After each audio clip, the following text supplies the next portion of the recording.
On a busy Ohio toll road where thousands of cars travel each day, 911, what's your emergency? a well-known millionaire doctor, his wife, and her mother on a road trip, driving from Pennsylvania to the Toledo, Ohio area in search of a home for his nephew. But they would never make it there. There was blood spatter on the seats and into the back seat. That's basically all that we really had.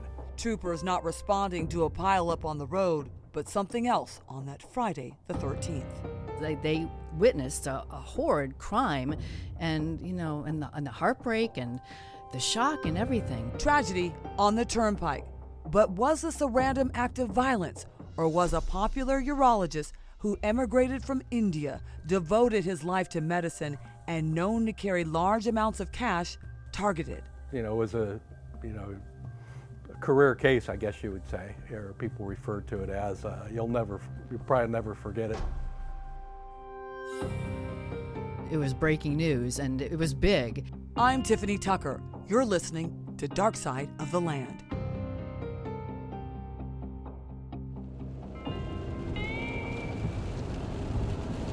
A stormy spring evening, May 13th of 2005.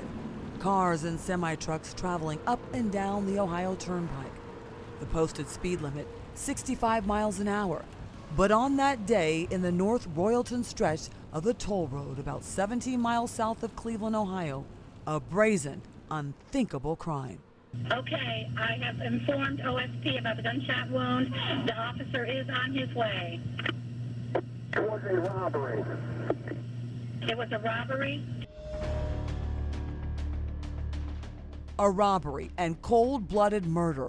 A doctor dead inside his gold Jaguar he was riding in with his wife and mother-in-law.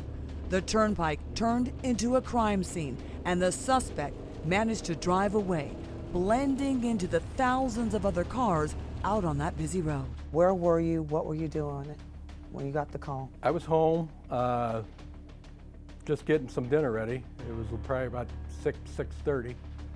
And we got the call that there was a possible shooting on the Ohio Turnpike. We tracked down Dennis Goodhart, or Denny, as he likes to be called. He was the lead investigator in the infamous case of Dr. Gulam Moonda. Denny, a sergeant at the time with the Ohio State Patrol assigned to the investigative unit at Cleveland Operations. Denny, now retired, spent 35 years in law enforcement, the last 14 of those years with OSP. He sits down in the padded wooden chair about arm's length away, facing directly in front of me. He's clean-shaven with a bald head. He's wearing a crisp blue button-down shirt he says his wife told him to wear because it brings out the color of his eyes. He plants his comfy black shoes on the ground, his unopened bottle of water on the floor in the front right corner of the chair. He chats for a bit about his days-old new grandson as we set up for what would be an intense, detailed conversation that takes him back to that day when he got the call. A call on a case that would consume 2 years of his life. They wanted 4 investigators to head out to the scene. And initially my job was to get 4 investigators. So it's Friday night. We had probably about 8 troopers, investigators assigned to the Cleveland office. So as we started making calls trying to round up people, they were either not available or at dinner. So we ended up with 4 people, and plus Lieutenant Judy Neal also responded. How unusual is that to have a shooting on the Ohio Turnpike? What was your reaction to that? It's very rare. When they said it, it's like, this had to be, a bad call, maybe a drive-by shooting where people got mad at each other. Road rage, possibly? Correct. So that's all you're kind of thinking. And even the whole time driving there, it's like, you're doing the checklist of making sure you got everything rolling and everything. But it's like, we're going to get there and we're going to turn around and go home, Troopers got to the scene about 20 minutes after that 911 call. Denny, about an hour later. driving through what he describes as a terrible storm. Traffic backed up for miles and miles. I was driving, coming down the turnpike from the west, from the east coming to the west, and the life flight has landed, so the turnpike's all blocked up and jammed up, so it just took a long time to get to the scene, getting through traffic and with the rain. Then the rain is just torrential at the time. Once he finally made it to the bloody scene, investigators caught him up on what they were dealing with. The trooper Mercer kind of briefed us quickly. Lieutenant Neal was already there. There was staff from the Turnpike office.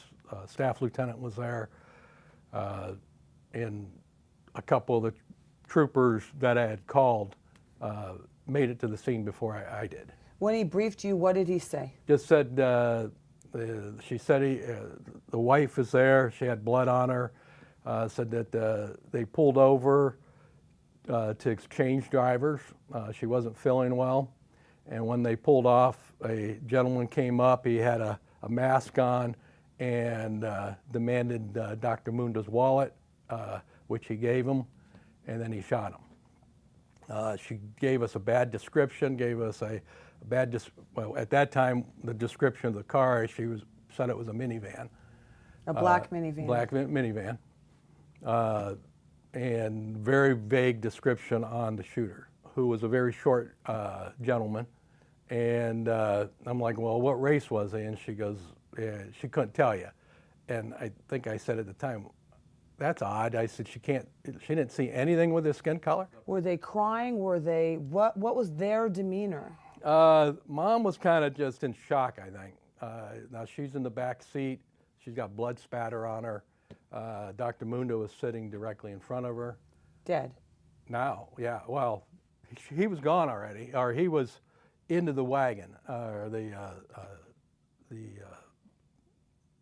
bus, or the EMS vehicle. Life flight had landed. The doctors worked on him, pronounced him dead. But right there on the turnpike, pronounced. Right. Dr. So he Moonda was dead. He was into the emergency vehicle, waiting for us to finish, and then we had to assign a trooper to follow him to the morgue. All this going on, what was going on in your mind? Because had you ever, in your 35 years of being in law enforcement, been a part of something like this on the Ohio Turnpike? Someone shot and killed? No. I don't even remember an incident where there was ever anybody murdered on the Turnpike. Troopers took the doctor's wife, Donna Moonda, and her mother back to the Turnpike Administration Building to try to get more details about the moments before and after the murder. Donna's story at that time was Dr. Moonda carries a lot of money in his wallet. We got some lunch or dinner or lunch at would have been the Portage Service Plaza, which was at the 197 milepost. And somebody must have seen the money in his wallet and followed us until when we stopped, took advantage of the robbery. So at Portage Service Plaza, they switched drivers also. Dr. Moonda started driving from Hermitage, drove all the way to Portage, and then for the next 30-some miles, Donna drove. They had just went by a service plaza at the 170 milepost, and their crime scene was 163.4, I believe. So not far. Not far, so they just passed a service plaza. She could have pulled in there. She said she wasn't feeling well. That's why they pulled over, that she needed to pull over for... to the side of the... To the side of the road, so they pulled into the emergency pull-off, which was a little wider. And that's where, as soon as they pulled over, the shooter pulled in behind him, come up, demanded his wallet, which Dr. Moonda gave him his wallet, and then he shot him in the temple. One gunshot to the head. One gunshot. And again, what was her reaction when you got there? What you said her mother, who's now deceased, was in shock. Like, what was Donna Moonda's reaction to all this? She was crying, or and she, said she tried administering CPR and on the doctor till the squads got there. There was that, we always call it spidey senses, or there was something in the back of your mind that's just like, this doesn't sound right, So I remember, when we got everything cleaned up and we went up the next morning, I reached out to our warrant office, which is on the eastern, out by Youngstown, and I just asked them, I'm like, hey, we need to start doing a background on Dr. Moonda, and we also need to start doing a background on his wife, because, Because something wasn't adding up for you? Something didn't add up, but, you can never eliminate a wife as a suspect until you get all the details. So the quicker we can get a background on each of them to see where their lives have been adding up, to see if there's any indication there. A trooper kept watch over the crime scene Friday night into the morning. The next day, investigators came to search the area for clues, hoping to maybe stumble upon the stolen wallet or maybe even find the gun used in the murder. They walked a 2-mile stretch of the busy road. We actually walked the turnpike from there all the way down to the exit and the ditches.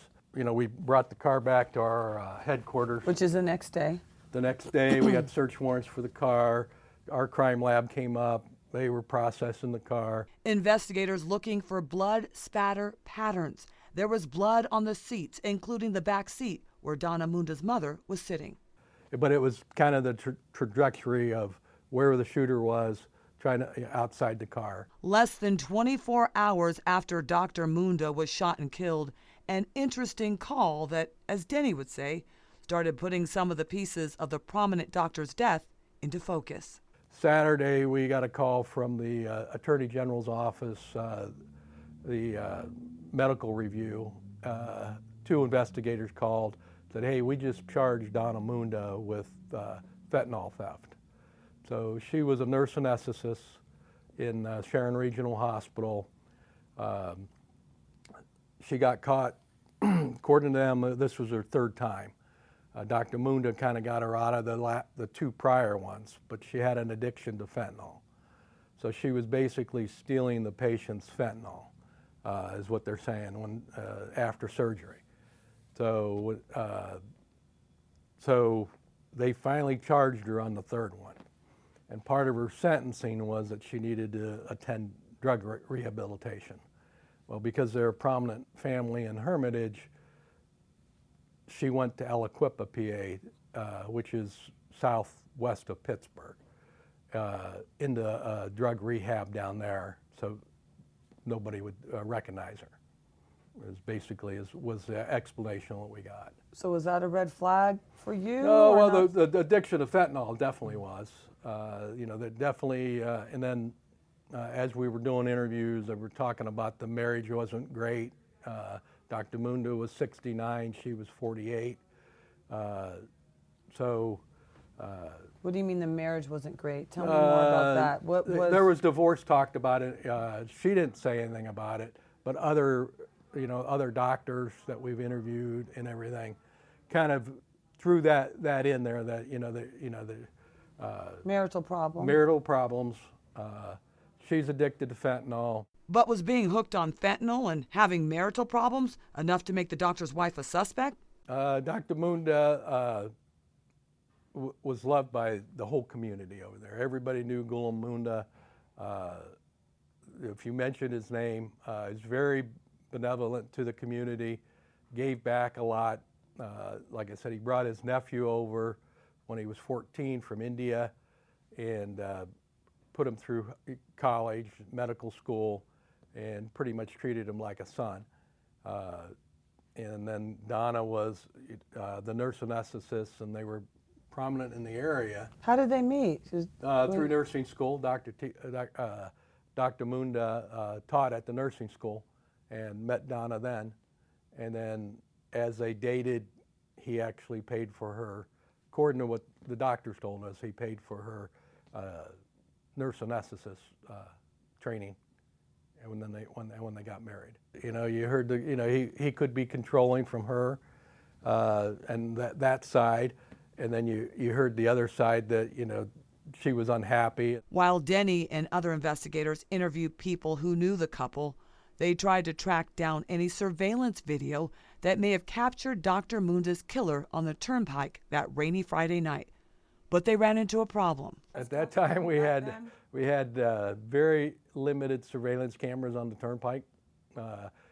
When we went back to the service plazas, it was all wired, but there was no cameras in.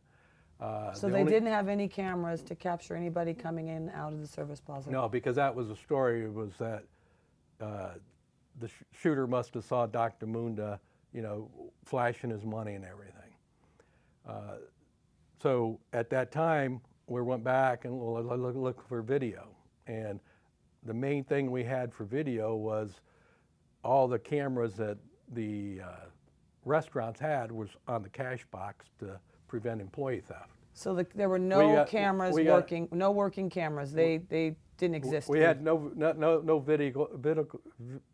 video evidence of the shooter or of.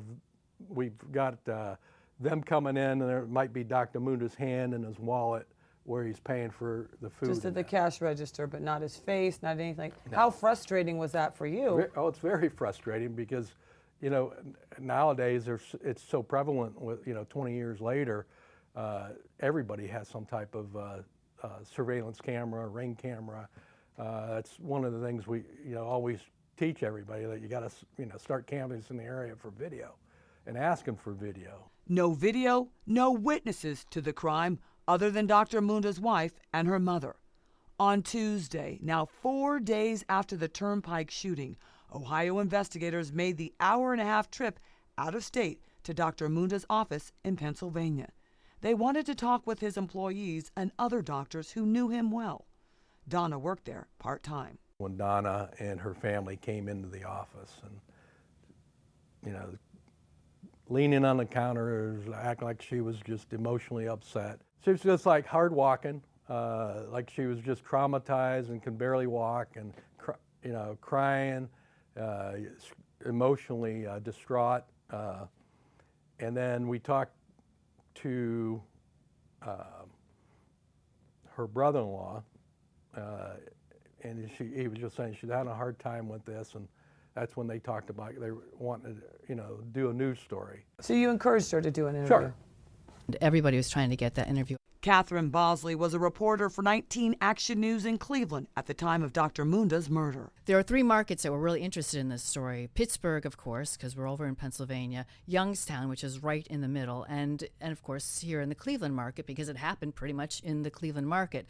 So, of course, we wanted to interview the family. I had some connections in that area, and I made connections and connections and connections, and I finally got through to the family. I was communicating with the family through, I believe it was the victim, Gulam Moonda's nephew, I believe, yeah. Working her sources, the seasoned journalist landed the exclusive interview, the first to talk to Donna Moonda and her mother, the only 2 witnesses to the crime, the women passengers in the car when Dr. Moonda was robbed and fatally shot.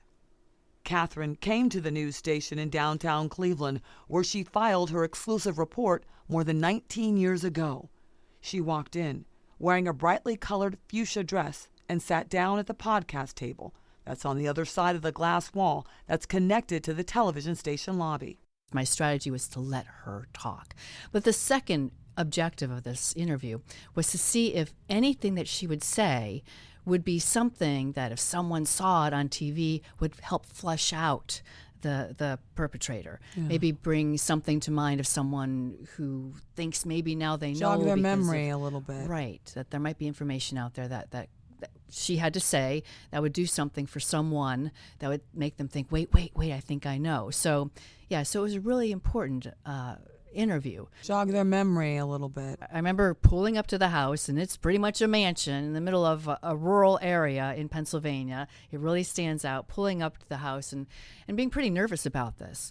Why were you nervous? Because you've done this for a while. Why were you nervous about this particular interview? Because this was such big news, and I knew that this interview, again, it played a big role in how this story was going to unfold. I remember being greeted at the door. I don't think we even had to knock on the door. And we walk in, and there were quite a few family members around, but not Donna. And so the family members, they seemed very protective, very quiet, not so sure that they wanted us there. And they brought us to a couch in the living room, and we got set up, and then they brought Donna in. And that was the first I saw or spoke to Donna, was just when they sat her down and introduced us. I think they even put a time limit on it, saying we have maybe 5 or 10 minutes, and that was it. What was her demeanor when she walked in? What did you notice? What do you remember from that? I remember her being quiet and kind of well put together for what she'd gone through. She had a pink shirt on, and her ponytail and her makeup was done pretty nicely. And, you know, after doing this job for so many years, when you interview victims or family members of victims, that's usually not the case. Mm-hmm. They're usually a mess. Their eyes are usually red, and it's usually hard for them to keep it together.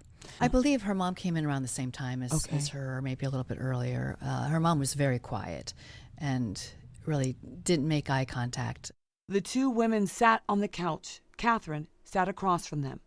Shortly after, the now infamous interview was underway, with Donna Moonda describing the terrifying details seconds after a gunman murdered her husband.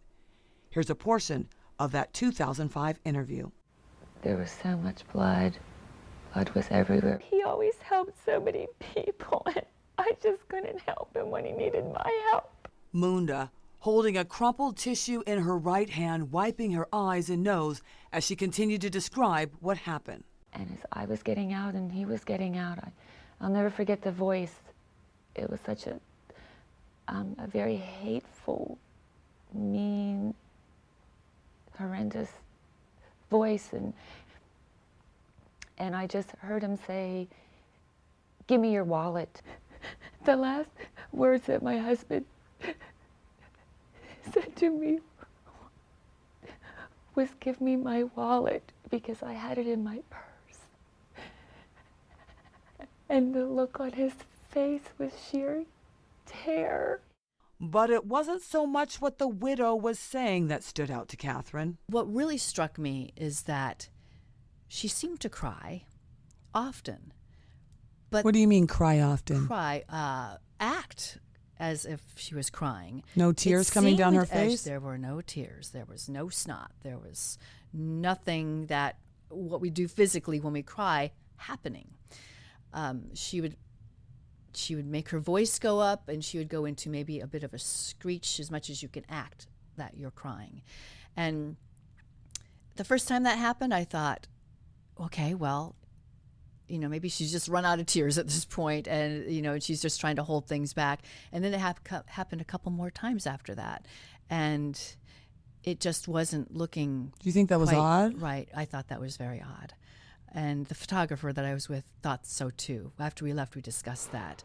But, you know, I'm there to tell the story. A story investigators watching very closely, looking at what Donna didn't do in that interview with Catherine. No snot, no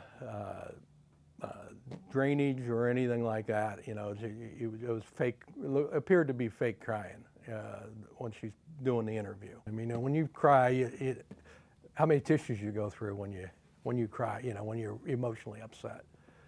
To yourself, I'm asking that question, and to me, I know my nose runs constantly. It's not saying she's guilty of anything, but something else you need to address. You know, there's more here to the story than where it's at. And then probably, I would say, Wednesday, we got a call from Pittsburgh homicide. And they had a witness that came forward and said that he knew Damien, a guy by the name of Damien, and Donna Moonda's in the drug rehab with them, and that she has him in an apartment in Monaca, and that they've been carrying on as a couple for the last several months in the Monaca, Aliquippa area, which is Beaver County in PA. Donna married to her doctor husband for at least 15 years when she sparked a relationship in that drug rehab outpatient program with her new lover, Damien Bradford. Pittsburgh homicide calling us with information talking about a Damien living in Monaca. Then we had Pennsylvania State Police somewhere out in the Philadelphia area. They got a call from a Charlene saying that, you know, the Donna Moonda was involved with this thing, and there was a guy, you know, a guy by the name of Damien, but didn't give a lot of information. Well, Charlene, as you know, I think you found out that she was at one time Damien's fiance. So she calls you and says, check out this Donna Moonda Right. and my fiance, ex-fiance. Well, she didn't. She was very evasive with Damien. She just said that Donna Moonda's involved, and she was dating a guy, you know, with a guy by the name of Damien. So she didn't say Damien Bradford or anything like that. But once we got all the pieces together, we identified him as Damien Bradford. We found the apartment they were at in Monaca, and she put him in the apartment and had bought him a car. And at that time, A lot of pieces of the puzzle to start putting together, and this so was- quickly. this was like within a week, you know. We with the cooperation of the Pennsylvania State Police, we did a search warrant on the apartment. Damien wasn't there at the time, but he did come back. We took him into custody to question him. At the time, he had steroids found in the office, like vials of steroids, and there was cocaine residue in that in the apartment. And he was known as a low-end drug dealer at the time. So this wasn't a squeaky clean guy. No. How'd you describe him? He was 21, 22, good-looking young black man. Was into working out, very cocky. How so? Just acted like he was sure of himself. Is he a ladies' man? Oh yes, oh yeah. When you started interviewing the people he hung out with, you know, there was, you know, different people he would date and see, and so yeah, he definitely played the circuit down there. But Donna was kind of his money cash cow, so to speak. So his mom and him, she moved into that apartment. Then she would go down there and spend time with them, go to movies with Damien, and you know, everybody, all the witnesses we interviewed were his Damien's age, that they hung out with late night and everything. Just said that, you know, Donna would come by and, you know, they talked about they were going to get married. You know, she said she was 31 years old at the time. And, you know, So wait, she lied about her age? She lied about her age with him. And she did look fairly young. Do you think he loved her?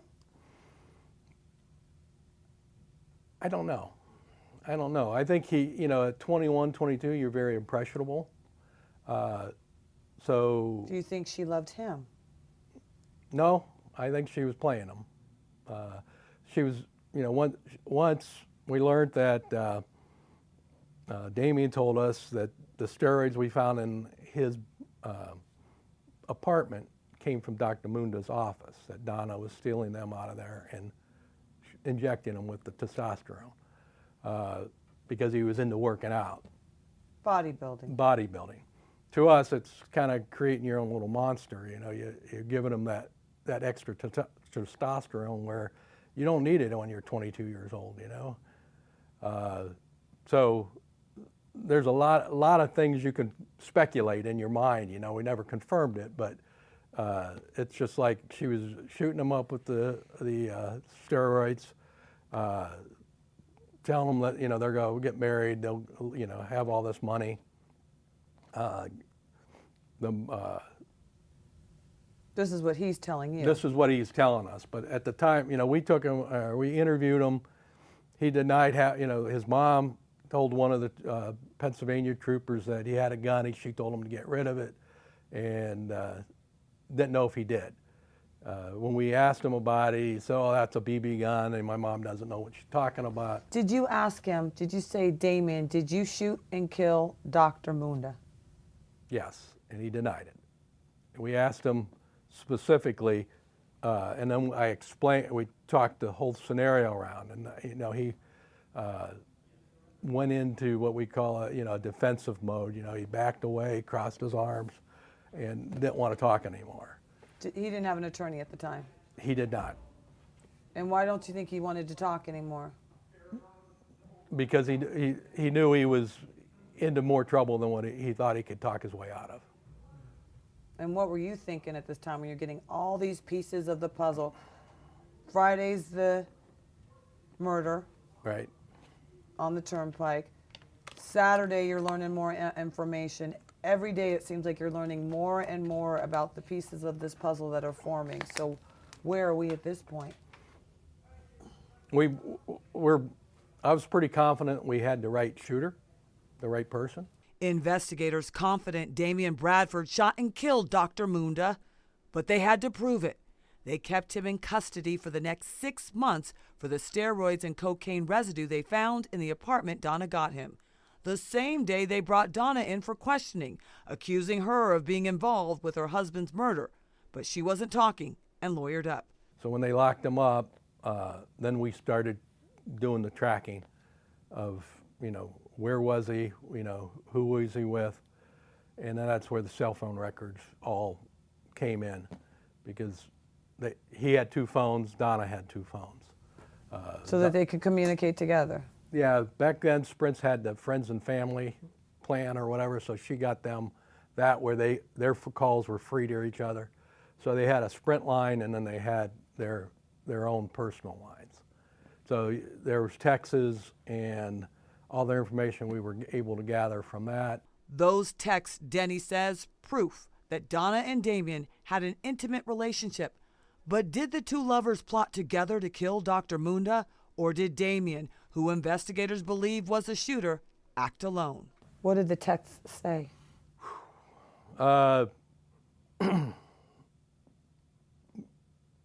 It's 20 years. I don't know, but I can tell you that The nature of them. The nature of them towards the end was them planning and getting together and following. He was up in Hermitage waiting to follow them when they left for Toledo. It was definitely encrypted, I guess you want to say. I'm here, I'm doing this. We could show that the 2 phones came together in the afternoon at a state park in Pennsylvania. So the day when they were leaving for the trip. That trip on the Turnpike to Toledo to help Dr. Moonda's nephew find a home. That trip that ended with Dr. Moonda dead, ambushed on the side of the road. Cell tower information and pings and texts, basically.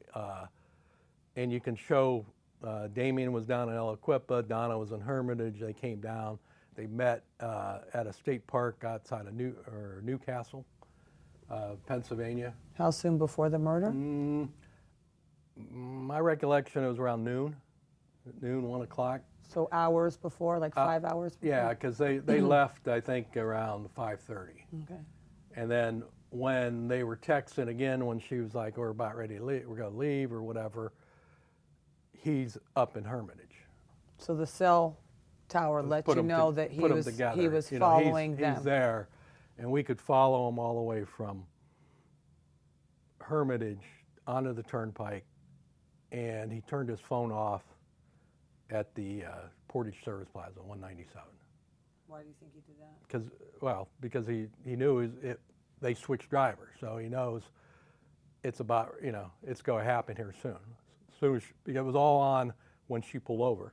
We continued, now we have 2 phones there. Now our job is to put that phone in Damien's hands, right? He could have said, I didn't have that phone, I gave it to my brother or whoever. So now we had to identify everybody he talked to, and he talked to a lot of his friends while he's driving up, while he's sitting there, on the way to Portage Service Plaza.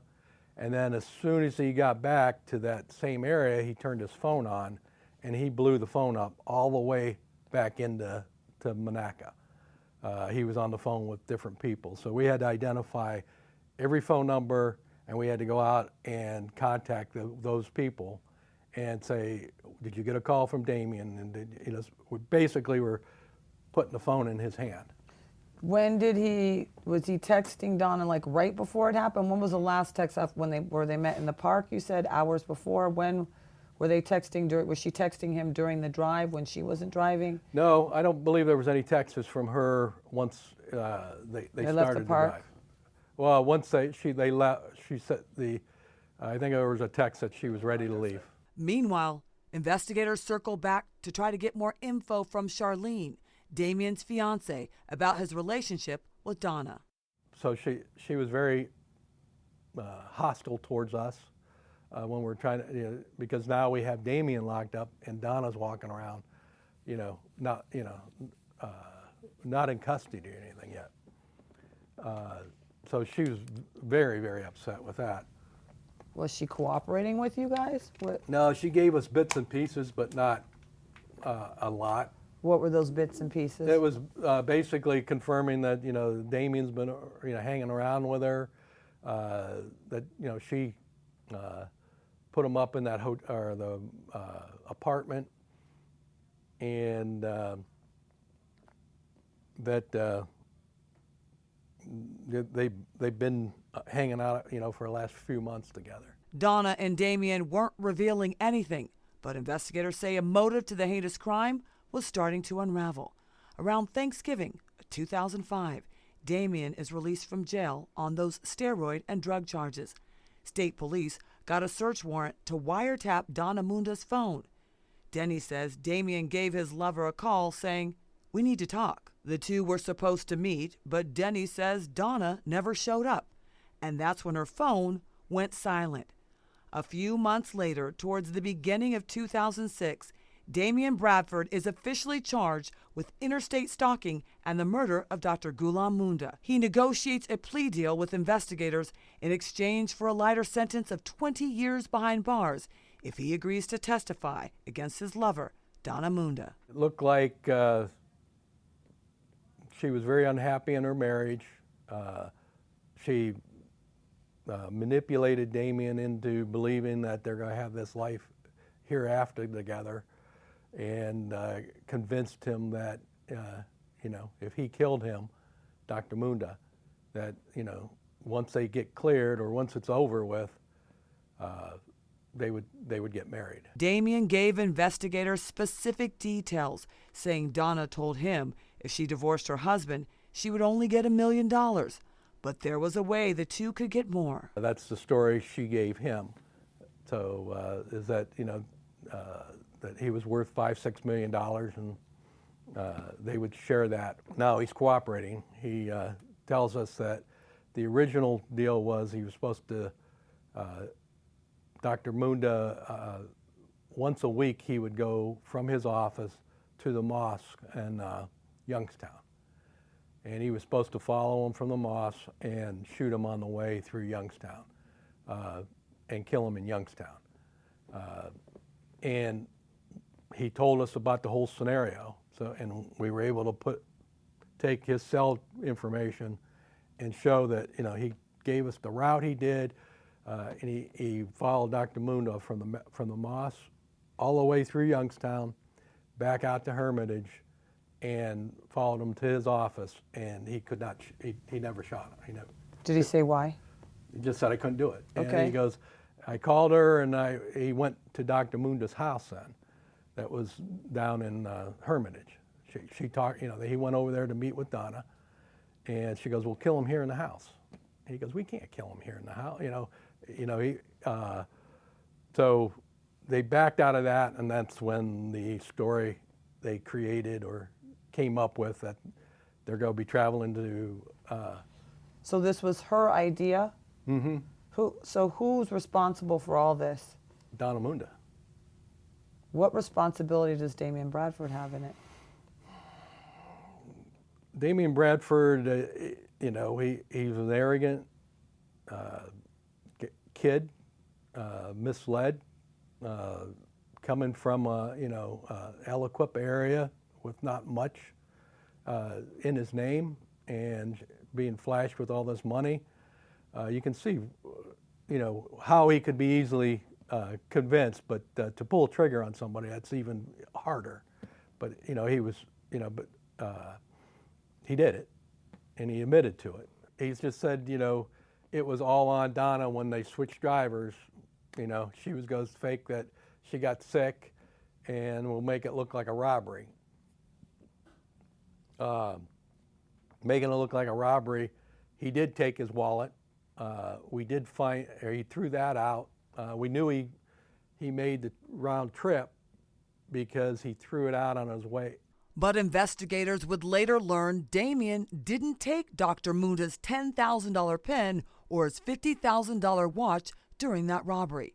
Witnesses later told investigators the pricey items were handed over to his wife, Donna. Somebody riding their ATVs along the Turnpike fence line found the wallet. What about the gun? Like July. The gun, he told us he threw the gun out. He showed us where he threw the gun out at. He said he panicked when he was coming up to the last toll exit on the Turnpike, going east into Pennsylvania. And he saw the flashing lights and everything, so he showed us where he threw the gun out. And did you recover that gun? We did recover the gun. In July of 2006, a little over a year after her husband's brutal shooting, Donna Moonda is now charged with the same crime as Damien, interstate stalking and the murder of her millionaire husband. She turns herself into U.S. Marshals in Youngstown, Ohio, held without bond. Donna fell in love with a bad guy and made some bad choices. But the evidence was not there to show that she conspired with this guy to murder her husband. Roger Sonnenberg, a well-known attorney in the Cleveland area, was brought in by Donna's other attorney, Nikki Schwartz, to help with the federal case. The evidence did not add up. It was all circumstantial, and without Damien, they didn't have a case. Roger sits comfortably in the right corner of his long sofa in his meticulously decorated home, located about 11 minutes from downtown Cleveland. He's a tall man with a commanding voice. The family dog Daisy nestled under the coffee table just a few inches away from where he's sitting, making an occasional appearance. Roger offers me and my photographer some water.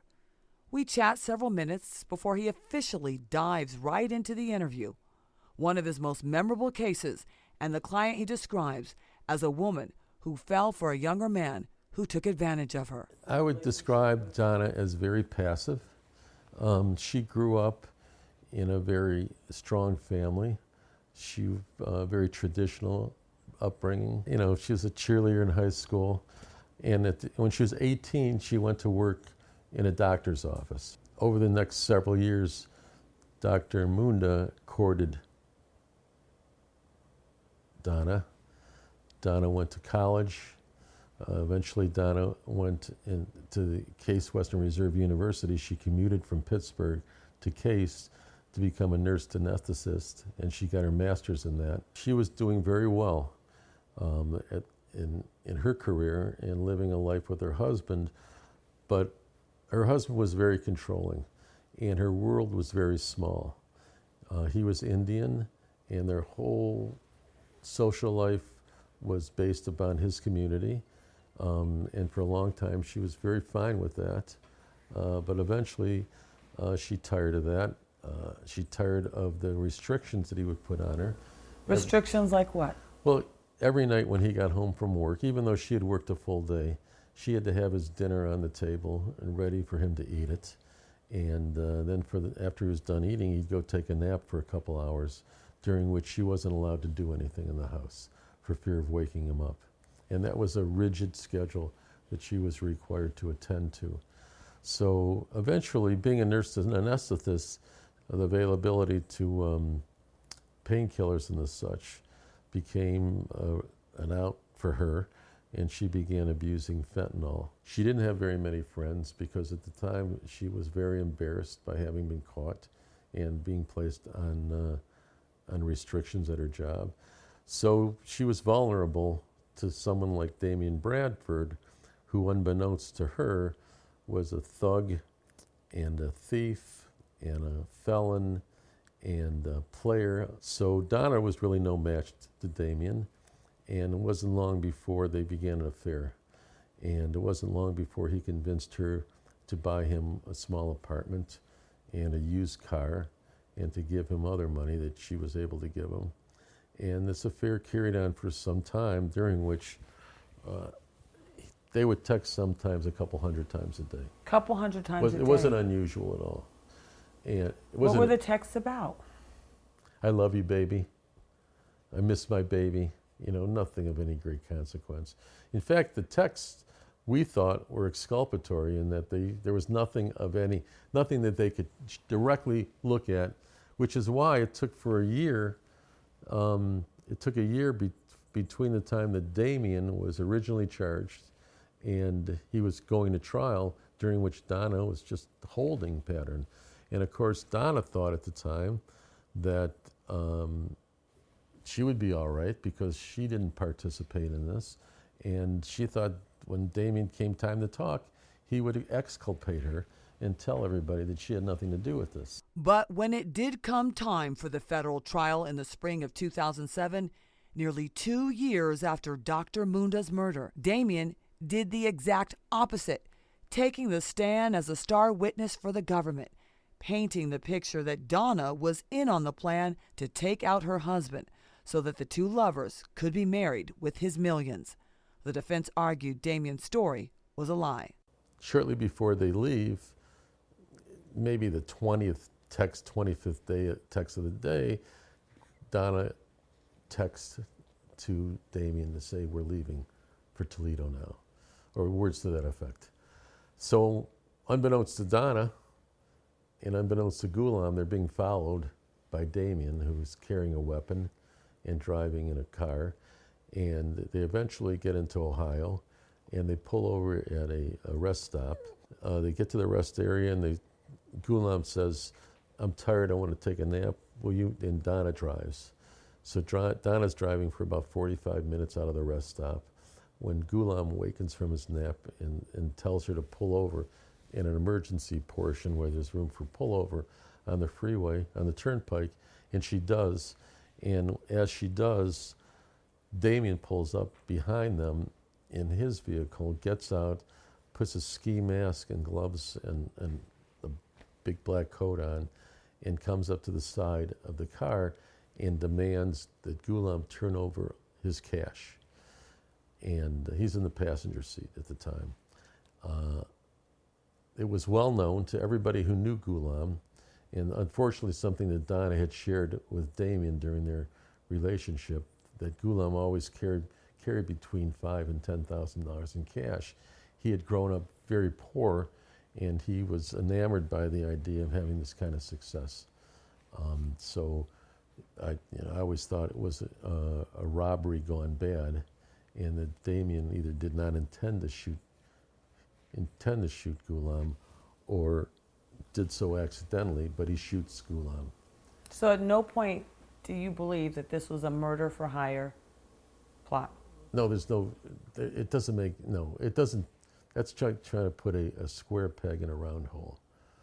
The government tried to make it look like there was money involved in this, but it was so minuscule in perspective to what was going on that it didn't make any sense. No, it wasn't a murder for hire.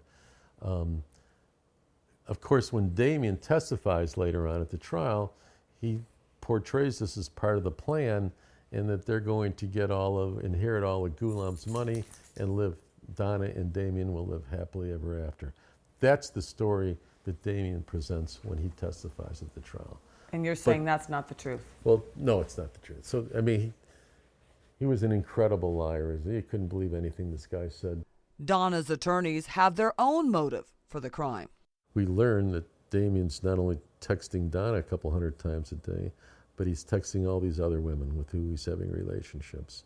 And he's dealing drugs, and he's using drugs, and he owes money. And that's what we think was his motive for pulling over at the time. And it was a robbery because he needed money to get back to Pittsburgh to pay the people who'd given him drugs. But what about that TV interview Donna gave to 19 Action News in Cleveland just days after the murder, appearing to not shed tears, fake crying, as investigators called it?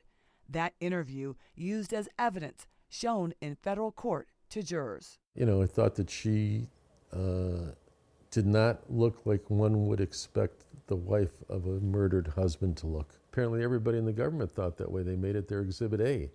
Here's her interview. She's not acting like she should, whatever that is. I saw her cry for days, weeks, months. I didn't see her cry that night. Roger later learned when he took on the case to represent Donna that she felt pressured to go on the news to make a plea to try to find her husband's killer. So she popped a pill right before that then exclusive interview. And someone suggests to her to take a Valium before she goes on TV. So when you see her flat affect at the time, she's mourning and she's drugged and she's being interviewed and she's not acting the way people would expect a widow to look. Which is what? Crying, pleading, incoherent, not able to talk, begging for help. She's not any of those things because she doesn't know how to act. And she's drugged. She's under the influence of a Valium. And what about the shooter who Donna didn't have much of a description of and didn't recognize his voice?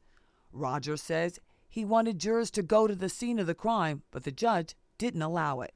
Not being able to get a sight scene next to the highway, even though it could be done safely and easily within a half an hour of the courthouse. Number one, it would have showed that the ground was sloping away from the middle of the highway, which made Donna's line of sight much more difficult. Number two, it would have shown them how difficult it is to hear standing within 10 feet of a highway where trucks and cars are going both ways at 70, 80 miles an hour. The high-profile trial that gained international attention lasted for at least 3 months. And we took the time to, not only take Damien's word for it, to go back and bring in the other witnesses to corroborate his story. With Damien Bradford's testimony, other witnesses, and evidence presented in federal court, in July of 2007, jurors convicted 48-year-old Donna Moonda of the murder-for-hire plot. Before her sentence was handed down, Donna Moonda told the judge that she wasn't guilty and that this is a tragedy that is etched into my mind forever, and I never planned or was involved in any way in the death of Gulam. I was Damien Bradford's prey. He took advantage of me. I wish I never met him. I'm ashamed I could love someone so evil. And finally, I will always hold my head up because I'm not guilty. Jurors spared Moonda the death penalty. They sentenced the former nurse to life in prison without the possibility of parole. She was just pretty stone cold, and all you can think of sat at the table and they went through all this, and they never gave an explanation on why she didn't take the stand. And you said she wasn't strong enough to do it. Donna was broken. She was broken. So we talked about it a lot, and she just could not bring herself to do that. I don't think it had anything to do with her being guilty, because I didn't think she was. I thought that they would find her not guilty. In your eyes, an innocent woman sits in prison for something she did not do. Correct. I am really conflicted on this whole thing because in a way I feel like I was somewhat duped with that interview, that she acted. The fact that maybe she was involved in planning it, I think, is really what changes things, what makes it worse for her. I think that she would not be a danger in society, again, if she was let out. I think she has a great deal of remorse. I think that she can be rehabbed. Damien Bradford spent 15 years in prison after striking that plea deal to testify against Donna, only to be sent back behind bars for the 2022 shooting of a state trooper during an altercation at a Pennsylvania convenience store. The trooper shot in the leg. Bradford sentenced up to 73 years for that crime. I contacted Charlene, Damien Bradford's now ex-fiancée, who early on told investigators about his relationship with Donna, But Charlene wanted to have nothing to do with an interview. But she did tell me over the phone, quote, "It was part of my past that I don't want to talk about. The case is closed, and this happened a long time ago, and I've moved on." She then hung up the phone. I reached out to the Federal Bureau of Prisons in Tallahassee, Florida, requesting an interview with Donna Moonda, prisoner number 55-165-060, who is now serving a life sentence without the chance of parole. I received a form with her signature below a line that reads, "I, the above-named inmate, refuse permission to the above-named news media representative to interview me." Donna declined my request. Denny, that lead investigator who got the call that Friday the 13th on a stormy spring night, says he has no doubt Donna deserves to be behind bars. It took 2 years to prosecute this. I have no emotion for her. It's, it is what it is. I mean, you do the crime, you do the time. It's just, I guess I'm not the final jury. That's the Lord God that will have to make the final decision where she belongs. Two lovers now spending time apart in prison. The promise of a rich life together ended with a plot that took the life of a prominent beloved doctor on the Ohio Turnpike nearly 20 years ago. I'm Tiffani Tucker. Thanks for listening to Dark Side of the Land.